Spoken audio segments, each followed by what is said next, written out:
السلام علیکم ورحمۃ اللہ وبرکاتہ۔ ایک صحابی رسول ہیں حضرت ابو ہریرہ رضی اللہ تعالی عنہ، وہ خود بیان کرتے ہیں کہ اللہ کی قسم، ابتدائی اسلام میں میرا بھوک کی وجہ سے میری یہ حالت ہوا کرتی تھی کہ میں راستے میں بھوک کی وجہ سے گر جایا کرتا تھا۔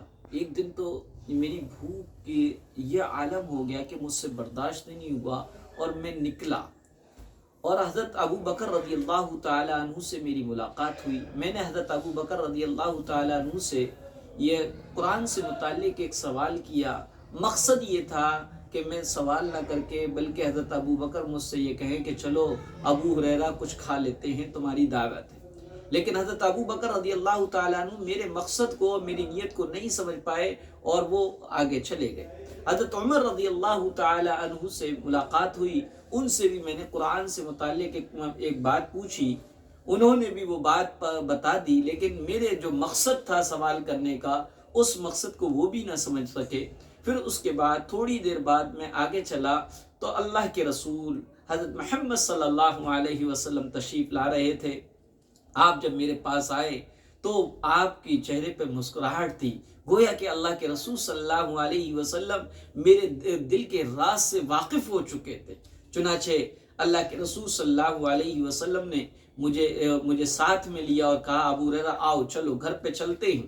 اللہ کے رسول صلی اللہ علیہ وسلم گھر پر تشریف لے کر آئے۔ گھر میں دودھ کا ایک پیالہ تھا۔ اللہ کے رسول صلی اللہ علیہ وسلم نے اہل خانہ سے پوچھا کہ یہ دودھ کا پیالہ کیسا ہے؟ فرمایا گیا کہ یہ دودھ آپ کے لیے ہدیہ آیا ہے۔ اللہ کے رسول صلی اللہ علیہ وسلم کی عادت شریفہ تھی کہ جب کوئی ہدیہ دیتا تو آپ اس کو خود بھی استعمال کرتے، خود بھی تناول فرماتے، اور ساتھ میں بیٹھے ہوئے صحابہ رضی اللہ تعالی عنہم کو بھی اس میں سے کچھ مرحمت فرماتے۔ حضرت ابو ہریرہ رضی اللہ تعالیٰ عنہ فرماتے ہیں، دودھ کا پیالہ دیکھ کے مجھے کچھ آس ہوئی کہ آج ابو ہریرہ تیری بھوک مٹ جائے گی، لیکن فوراً میری یہ آس بلبلے کی طرح پھوٹ گئی اور ختم ہو گئی، کیونکہ اللہ کے رسول صلی اللہ علیہ وسلم نے کہا، ابو ہریرہ جاؤ اصحاب صفہ کو بلا لاؤ۔ اصحاب صفہ یہ وہ لوگ تھے جو غریب تھے اور اللہ کے رسول صلی اللہ علیہ وسلم کے پاس رہ کر دین سیکھا کرتے تھے۔ اللہ کے رسول ان کا اتنا خیال کرتے تھے، جب کبھی کوئی صدقے کا سامان آتا تو چونکہ صدقہ آپ پر حرام تھا، آپ اس کو استعمال نہیں کرتے بلکہ اصحاب صفہ کے درمیان تقسیم کرتے تھے۔ حضرت ابو ہریرہ کہتے ہیں کہ مجھ سے کہا گیا کہ اصحاب صفہ کو بلا لاؤ، تو میں سوچ رہا تھا اب اصحاب صفہ آئیں گے، دودھ کا ایک پیالہ ہے، اتنا سا دودھ ہے، وہ اتنے سارے ہیں، پہلے وہ پیئیں گے، میرے لیے تو کچھ بھی نہیں بچے گا۔ لیکن اللہ کے رسول کا حکم تھا، میں چلا گیا اور اصحاب صفہ کو بلا لایا۔ اصحاب صفہ آئے تو اللہ کے رسول نے کہا، ابو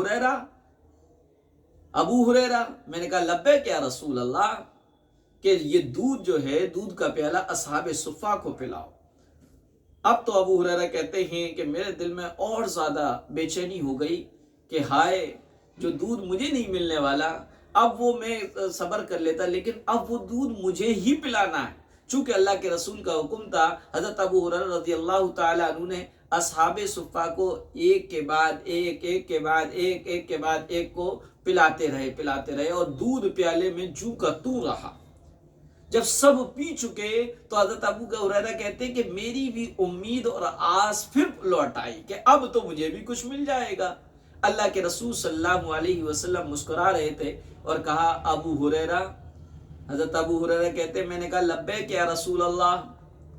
اللہ کے رسول نے فرمایا، ابو ہریرہ لو یہ دودھ کا پیالہ اور پیو۔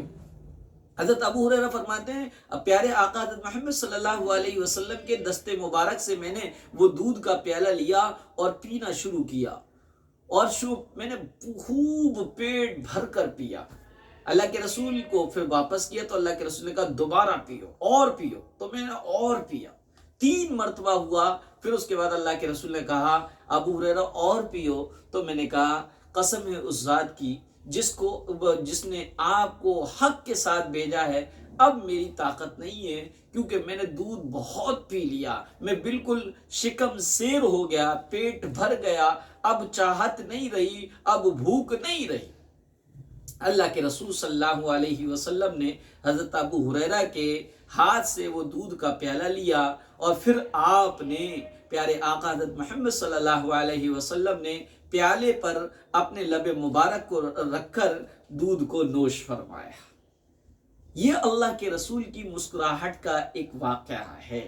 چنانچہ احادیث میں آپ کی مسکراہٹوں کے عنوان سے بہت ساری احادیث ہیں، لیکن اس واقعے سے ہمیں یہ پتہ چلا کہ ہم جو ہے ایک دوسرے کے جھوٹے کو برا سمجھتے ہیں، ناپسند سمجھتے ہیں، حالانکہ جھوٹا برا نہیں ہے، مومن کا جھوٹا تو پاک ہے، اس کو استعمال کیا جا سکتا ہے۔ پیارے آقا حضرت محمد صلی اللہ علیہ وسلم نے پیالہ ایک تھا، پہلے اصحاب صفہ نے پیا، پھر ابو ہریرہ نے پیا، بعد میں پیارے آقا حضرت محمد صلی اللہ علیہ وسلم نے پیا، تو پتہ یہ چلا کہ ہم جو ہیں یہ سمجھتے ہیں کہ برتن جھوٹا ہو جاتا ہے، کسی کا جھوٹا نہیں پینا چاہیے۔ نہیں، ہم جھوٹا اگر ہمارا دل چاہے تو ہم جھوٹا پی سکتے ہیں، لیکن دل نہ چاہے تو نہ پیئے، لیکن اس کو قطعاً برا نہ سمجھیے گا۔ اگر آپ کسی کے جھوٹے برتن کو استعمال کرنے کو برا سمجھتے ہیں، استعمال نہیں کرتے تو کوئی بات نہیں، لیکن جھوٹی چیز یا جھوٹے برتن کو استعمال کرنے کو برا سمجھتے ہیں تو آپ اللہ کے رسول صلی اللہ علیہ وسلم کے عمل اور طریقے کو برا سمجھتے ہیں، جو کہ بہت بڑا گناہ ہے۔